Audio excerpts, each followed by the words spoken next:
Maria Ressa a été accusée de fraude fiscale et même d'avoir reçu de l'argent de la CIA.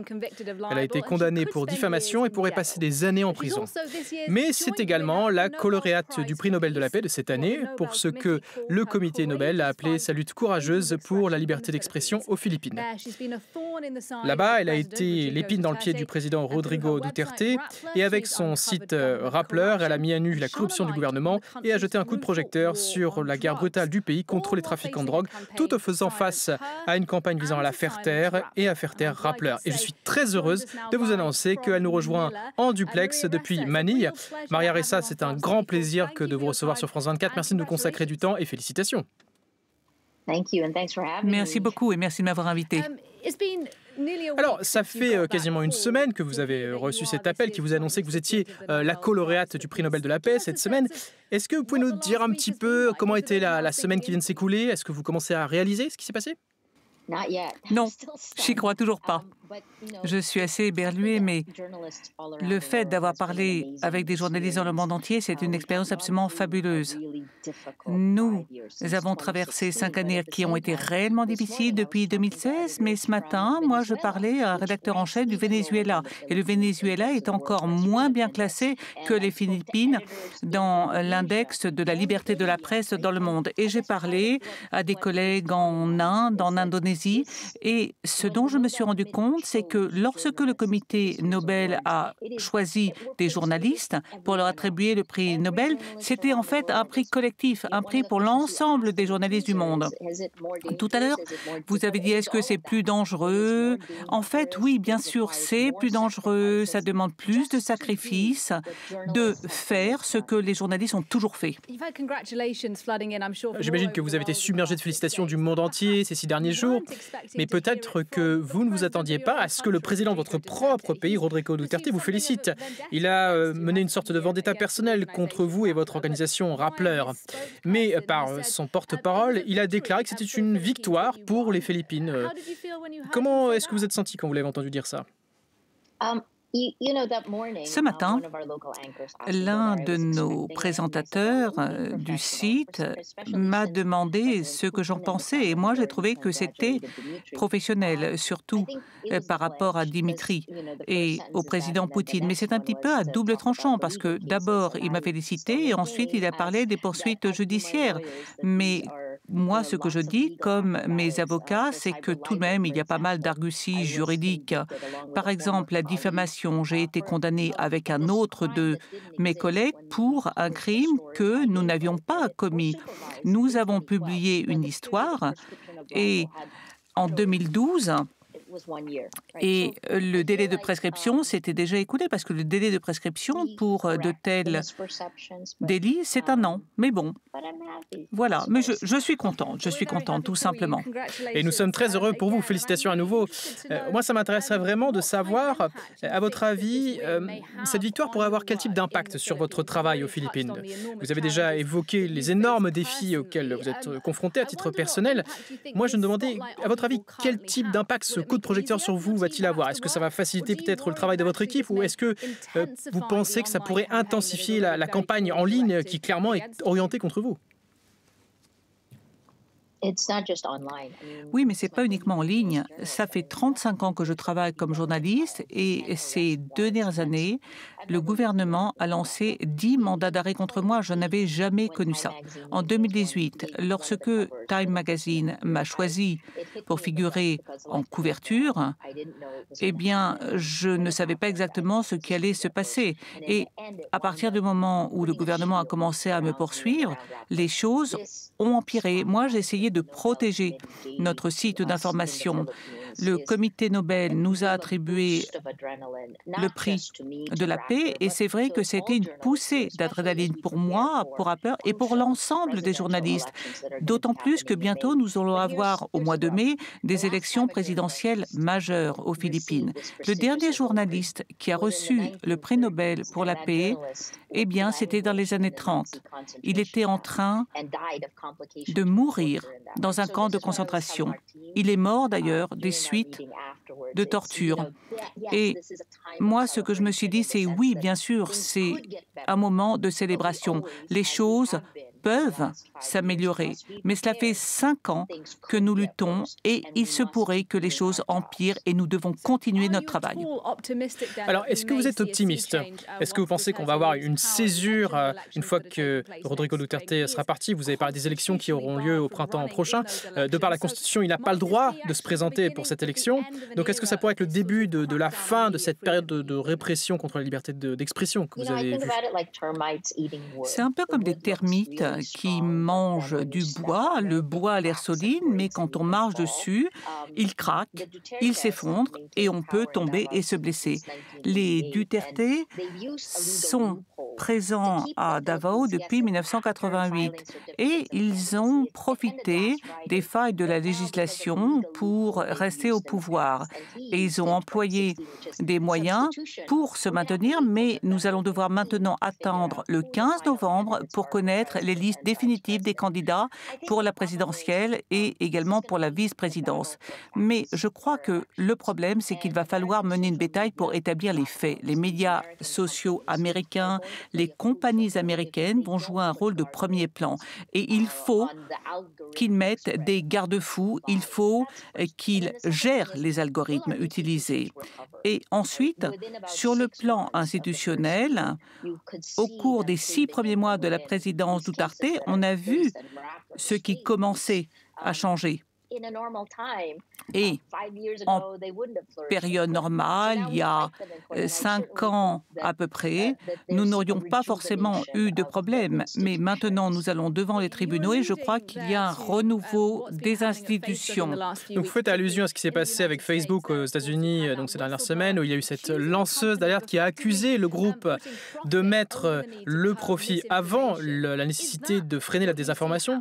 Est-ce que c'est ça que vous voyez actuellement aux Philippines également? Oui, tout à fait, mais pas qu'aux Philippines, dans le monde entier.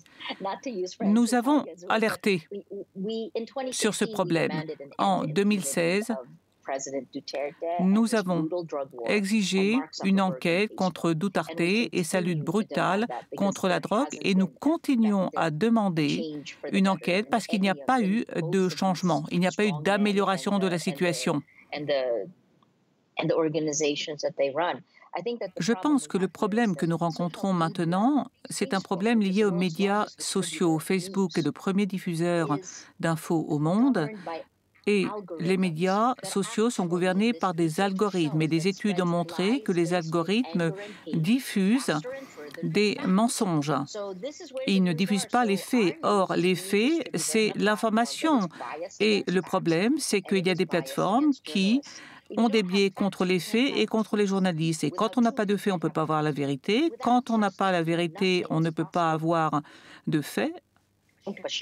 Et cela peut nous amener à nous interroger, au fond, pourquoi un prix Nobel pour la paix?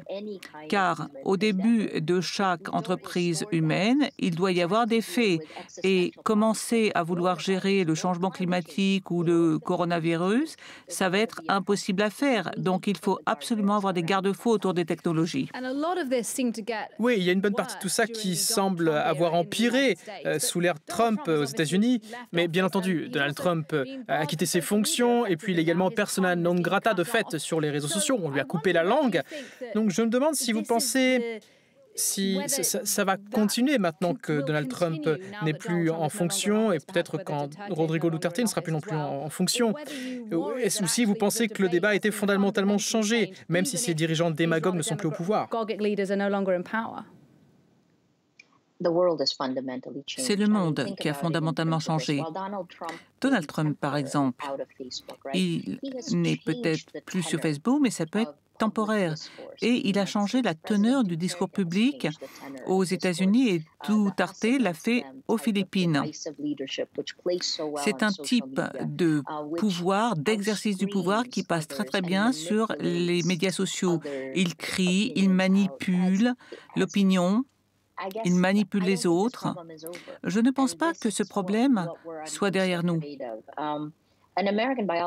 Un biologiste américain a dit que la plus grande crise que nous rencontrons maintenant, c'était finalement la gestion des émotions, nos institutions médiévales et les technologies qu'on adule comme si elles étaient divines.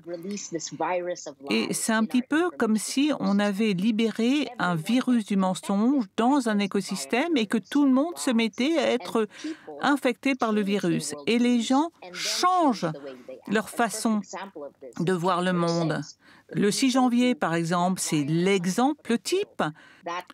Et le germe de cela avait été semé il y a un an par l'équipe de Donald Trump. Il avait été repris par Steve Bannon, il avait été diffusé sur Facebook, il avait été repris également par Tucker Carlson sur Fox News. Et enfin, c'est le président Trump qui a dit « Stop the steal », arrêtez de nous voler l'élection. Donc là, on voit également que c'était dirigé contre les journalistes et contre le journalisme. Et c'est un germe chez nous qui a été planté en 2006. Et moi, on m'a condamné en 2020. J'ai fait appel, bien évidemment, mais tout cela, ça n'est pas terminé. Il y a des gens qui prendront beaucoup de temps pour de nouveau changer de comportement parce que finalement, nous sommes devenus des chiens de Pavlov. Et comme vous l'avez dit, vous êtes vraiment quelqu'un qui a subi le poids de tout cela. Vous risquez peut-être même de finir derrière les barreaux. Moi, ça m'intéresserait vraiment de savoir si vous pouvez nous parler de tout cela. Vous êtes vous-même donc journaliste depuis 35 ans. Qu'est-ce qui vous a motivé vraiment à faire ce métier très difficile au départ? Et est-ce qu'il y a un moment où vous vous êtes dit, bon, là, je suis sous pression, ma famille est sous pression, c'est trop intense, peut-être qu'il faut que j'arrête, que je fasse quelque chose d'autre? J'adore le journalisme. Je suis tombée dedans. Et je crois que j'ai vécu vraiment l'âge d'or du journalisme. J'étais correspondante à l'étranger. Je faisais partie d'un groupe qui a vécu une époque absolument exceptionnelle sur le plan physique, spirituel, mental, professionnel.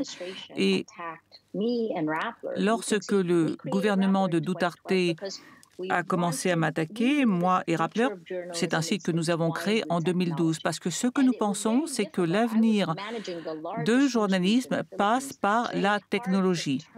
Et j'ai essayé finalement de laisser un héritage. Donc, nous avons décidé de lancer ce site et à partir de 2016, je savais déjà parfaitement ce que je faisais. Le gouvernement nous a attaqués.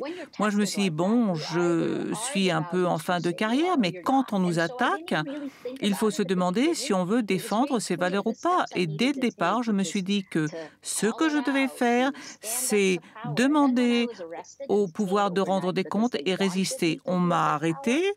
Le pouvoir a voulu me déstabiliser et c'est là où je me suis rendu compte qu'effectivement, il pouvait y avoir des abus de pouvoir et j'ai collecté au fur et à mesure des preuves de ce qui se passait.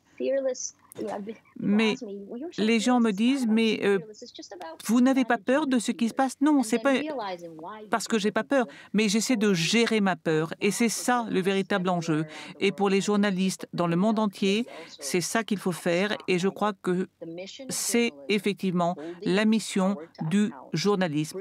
Il faut que nous demandions aux puissants de rendre des comptes. Il faut que nous apportions la vérité au public. Nous sommes des intermédiaires et notre mission n'a jamais été aussi importante. Maria Ressa, avant que nous ne prenions congé de vous, je voulais vous poser une toute dernière question, si vous le permettez. C'est par rapport à des critiques qui ont été formulées à l'égard du comité du prix Nobel cette année, puisque vous êtes la seule femme à avoir été nommée cette année. Et je crois que par le passé, seulement 18 femmes ont reçu un prix Nobel. Vous avez expliqué comment, chez Rappler, vous avez essayé d'embaucher des femmes. Est-ce que c'est une priorité particulière pour vous aujourd'hui? Et est-ce que vous pensez que c'est un défaut du secteur du journalisme qu'il n'y ait pas davantage de femmes à des postes à responsabilité? Je pense que c'est culturel. Dans les différentes nations, ça varie. Aux Philippines, nous avons eu des présentateurs qui étaient des présentatrices pendant un certain temps et nous avons 63% de collaboratrices sur notre site. La moyenne d'âge, c'est 23 ans. C'est donc jeune, mais c'est l'âge moyen aux Philippines. Ce que je pense, c'est que le mouvement féministe nous a permis de beaucoup progresser, mais la technologie nous a fait reculer sur certains points. Finalement, c'est cette technologie qui a permis d'arriver au pouvoir de leaders comme Trump, Duterte ou Bolsonaro, qui ont une attitude sexiste, machiste et misogyne.